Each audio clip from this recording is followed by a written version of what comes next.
갑신을 보시게 되면요, 그 신금 자체가 가을이죠. 예, 가을나무라고 요거를 연상하시면 돼요. 첫 번째. 그 다음에 여기서 이제 그 지지에서 인호술, 사요축, 해묘미, 신자진을 했을 때 요거를 대입해 보시면 돼요. 그래서 이제 똑같이 대입하는 방법이 해묘미죠. 자, 그 다음에 미에서 요거를 보면 뭐죠? 해묘미에서 보면 이게 겁살이 되죠. 그래서 갑목이 이제 신의 위에 앉아있으면 항상 불안한 형국이 돼요. 자, 그리고 또 뭐냐면 요게 절지가 되거든요. 여기에서는 그 경금 자체가 금극목을 하고 있는 편관이 있고요. 예, 임수가 있어서 또 편인이 있는 수생목 하는 거를 동시에 가지고 있거든요. 한편으로는 금극목을 해서 잘라버리고 한편으로 수생목을 하면서 도와줘요. 그래서 여기 갑신은요, 죽고 사는 문제, 그러니까 소위 말해서 굉장히 절망과 희망을 동시에 가지고 있기 때문에 이런 사람은 굉장히 쓰러졌다가도 다시 일어나는 그런 절처봉생의 뜻을 갖고 있습니다. 그래서 이제 신은 편간, 편재, 편인이 이루어져 있어서 아주 재주가 뛰어나요. 그리고 또 여기서는 뭐를 가지고 있냐면 신이 원숭이죠. 그러니까 우리가 자축인묘, 진사오미, 신유, 수레라는 요 지지에서 동물이 그냥 단순한 동물이 아니라 여기 동물의 형태가 실제로 사주에 요게 이제 물상하고도 관련되어 있거든요. 그래서 어떤 부분은 이게 편간을 작용하기 때문에 이게 잘못하잖아요. 그 병마로 엄청나게 고생하기도 합니다. 왜 지장간에 있는 성격 그대로 다 얘기하라 그랬죠. 그러면 편관도 있고요. 그 다음에 편인도 있고요. 그 다음에 편재도 있어요. 그럼 여기는 어떤 기질을 갖고 있냐면 편자가 들어가 있으면 요 편자라는 기질이 한쪽 분야는 굉장히 뛰어나요. 자, 천간이 갑이 요게 금한테 극을 당하고 수가 도와주고 해서 아까기처럼 갑자기 벼락출사하거나 또 이런 경우는 완전히 전부 다 끝장났는데 다시 일어나는 사람이에요. 여기서는 성적인 욕망을 제하지 못하고 구솔과 망실 추한 모습이 될 수 있으니 자중하고 자신을 다스리는 마음이 필요하다 이렇게 했는데 이거는 왜 그러냐면은 이게 여자인 경우는 편관이 들어가 있는 거고요. 자, 남자인 경우는 편재가 들어가 있어요. 예, 그래서 이럴 때는 오히려 편관이 있는 사람이 편인을 갖고 있기 때문에 굉장히 집착을 하고 한번 빠지면 못 헤어납니다. 그래서 여자인 경우도 남자한테 빠지면 못 헤어나오고 남자인 경우도 여자한테 빠지면 못 헤어나오는데 또 편인이 나쁜 작용하잖아요. 우유부단이에요. 그래서 이런 사람이 자칫 잘못해서 이제 바람이 나거나 이럴 때는 오히려 굉장히 위험한 그런 거기 때문에 유혹이나 또 이제 그 남녀 관계를 조금 절제하고 조심할 필요는 있습니다. 특히 이제 봄, 가을에 태어난 갑신일주는 철학, 종교, 수도 생활을 심취하는 경우가 많다고 했거든요. 그건 왜 그러냐면은 봄에 태어나게 되면은 봄은 이게 이제 모광절이죠. 그러니까 모광절이 인성이잖아요. 그죠? 그러니까 사람을 위해서 뭔가 봉사하는 그런 것이고 또 가을에 태어나죠. 그럼 가을에는 금왕절이죠. 편관이 많잖아요. 예, 그래서 이제 종교에 빠지거나 종교계통, 수도생활 하거나, 요런 경우가 많습니다. 질병으로는 금극목하는 형국이죠. 예, 금극목하는 게인데, 목 자체가 척추거든요. 근데 이 척추를 금이 치는 거죠. 예, 그렇기 때문에 허리, 또 심장, 단병, 신경통풍, 호흡기, 유행성, 편두통, 눈병 조심해야 된다 했는데, 이건 왜 눈병이 되냐면, 간목이 간이잖아요. 간을 치고 들어오는 거죠. 예, 간이 이게 목생화하면서 눈이 이것이 화잖아요. 그래서 간이 나쁘면 눈이 나쁜 거예요. 그래서 요게 여기서 목생화를 하는 이 간목을 금이 쳤기 때문에 목생화를 잘 못하죠. 근데 이 화가 심장이잖아요. 그래서 눈과 심장에 이상이 생기는 게 갑신일주의 특징입니다. 예, 신에서 요 신을 대입하면 요게 뭐예요? 제왕이에요. 그러면 갑신일주에서 여자는 남편이 굉장히 자기 주장이 강하고 이러한 이제 남자를 만난다 이렇게 볼 수가 있고요. 여기서 이제 기토는 이게 여자죠. 그러니까 여기 정제가 여자죠. 신을 만나면 이거는 목욕살이에요. 그럼 갑신일주에 만나는 여자는 끼가 있다 이렇게 볼 수가 있어요. 그러니까 요거는 이제 제가 안 해주시더라도 일주 봤을 때 이거 항상 대입하시고 그 다음에 여기에다가 여기 연에다 대입하는 거 항상 하세요. 자, 갑수를 보게 되면 이거는요. 가을이면서 요게 이제 겨울로 넘어가는 늦가을이잖아요. 그죠? 예, 늦가을의 나무 이렇게 보시면 돼요. 자, 갑수를 주는 모든 생명체가 이제 안으로 왜 조금만 있으면 이제 겨울이 되기 때문에 이제는 안으로 모든 것이 수렴하는 그러한 뜻이죠. 거기다가 또 낙엽이 지잖아요. 그러니까 낙엽이 지는데 그냥 나무가 우뚝 서 있는 나무예요. 왜냐면 이게 술 중에는 신금이 있고요. 예, 정화가 있고 무토가 있죠. 그러니까 요런 기질을 다 가지고 있는 거예요. 그래서 갑술일주는 정관의 기질, 상관의 기질, 편지의 기질을 동시에 가지고 있습니다. 자, 그 중에서도 이 나무가 가장 뿌리 내리기 어려운 게 술토예요. 왜냐면 술토는 가을의 토고, 그 다음에 여기는 물이 전혀 없어요.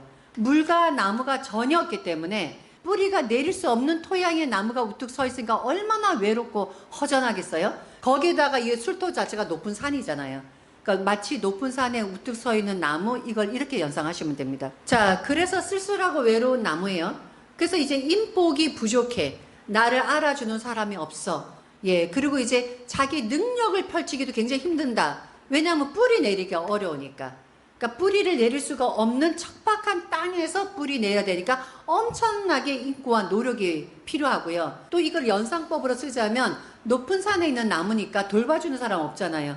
그러니까 자기 스스로 인내하고 이겨내야 되는, 예, 그러한 것도 여기서는 가지고 있습니다. 자, 그래서 리더의 자제실이 있으나 외롭고 고독하며 생각은 우물처럼 깊으나 고집이 강해 다른 의견을 듣지 않는다. 자, 왜 그러냐면은 여기 높은 산에 있는 나무니까 어쨌든 내가 최고야. 그 다음에 갑목이란 자체가 우두머리 기질이죠. 그러니까 우두머리가 높은 산에 우뚝 서 있으니까 사람들이 내려 보이는 거지. 또 상관이 있잖아요. 정관도 있고. 그러니까 기질적으로 자기가 옳다고 그렇게 생각하는 그런 기질이 많아서, 예, 리더 격이지만 조금 외롭고 고집이 세서, 예, 사람들이 가까이 하기에는 조금 먼 당신, 예, 이렇게 볼 수가 있습니다. 그 다음에 이게 술토 자체가 이게 천문성도 되고요. 그 다음에 술토가 높은 산에서 기도하는 상이죠. 예, 그래서 나무가 높은 산에서 기도하는 상이기 때문에 종교하고도 관련이 굉장히 많습니다. 그래서 갑술일주가 종교하고 이렇게 연결이 되면, 예, 그래서 소위 말하는 이제 불교라든지 이런 쪽에 심취하는 경우가, 예, 많은 것이죠. 자, 상관이 죄를 도와주니 이거는 몰래 애인을 두는 거와 같다. 이렇게 되어 있거든요. 이것은 무슨 말이냐?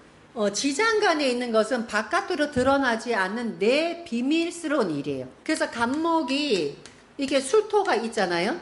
그게 편재죠. 예, 편재성을 갖고 있는데 남자인 경우는 편재는 애인이잖아요. 그런데 여기에 정화를 같이 갖고 있다는 거죠. 이 정화는 상관이죠. 그러니까 상관은 끊임없이 이게 화생토를 하잖아요. 상관생재를 하는 그런 형태이기 때문에, 그래서 갑술일주의 남자들이 마치 여자를 만들어내는 형태거든요.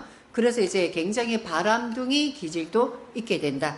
예, 이렇게 볼 수가 있습니다. 상관생재가 있게 되면 상관생재는 이게 따지는 기질이에요. 상관은 뭐냐면 내가 이득이 되는지 아닌지 굉장히 머리 굴리는 겁니다. 예, 그렇기 때문에 머리를 굴리면서 편재예요. 그러니까 편재는 이게 투기성이 있고, 그러면서 편재의 또 성향 뭐예요? 남의 것도 자기 거라고 생각하는 거죠. 그래서 이런 성향을 갖고 있어 이게 나쁜 쪽으로 이게 만약에 발휘가 되면 사기성이 있는 거죠. 예, 머리 써서, 예, 큰 돈을 벌겠다는, 예, 그러한 것을 가지고 있기 때문에 오히려 이제 돈에 집착해서, 오히려 돈에 집착하다 보니까 오히려 이제 화를 부를 수 있는 이런 것도 갑술일주의 성향입니다. 근데 만약에 이게 좋은 성향이 되면 어떻게 돼요? 머리 써서 큰 돈을 만들어서 오히려 재물로서 성공하는 사람도 됩니다.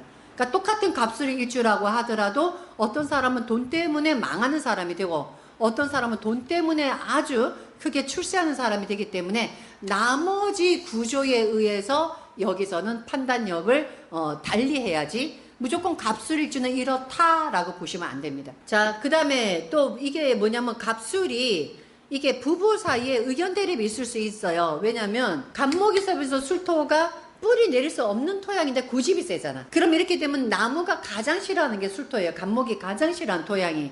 그럼 배우자 자리에 나한테 가장 필요 없는 것이 있다는 얘기죠. 예, 그래서 이렇게 되면 이제 부부가 불화할 수 있다 하는데, 거꾸로 만약에 이게 또 술토가 좋은 역할 하잖아요. 그럼 그렇게 해석하시면 안 돼요. 예, 그때 오히려 좋게 해석을 할 수가 있습니다. 예, 그래서 이제 갑술일주의 가장 큰 특징은, 예, 높은 산의 나무가 이게 홀로 외로울 수가 있기 때문에 오히려 다른 사람에 의해서 양보를 하고, 예, 그렇게 하는 것이 오히려 이제 주변하고 협조하면서, 예, 이렇게 융화하는 것이 잘 살 수 있는 그런 방법입니다. 일단 편재의 특징을 보고요. 그 다음에 지장간에는 정화인 상관, 예, 그 다음에 지장간에 이제 가지고 있는 무토의 편재, 지장간에 있는 신금, 요게 전부 다 직업궁으로 나타나요. 상간의 편제와 그 다음에 정간의 편제를 갖고 있는 겁니다. 그러니까 정간의 편제를 갖고 있다는 얘기는 뭐냐면 정간은 나라고 그 다음에 정부잖아요.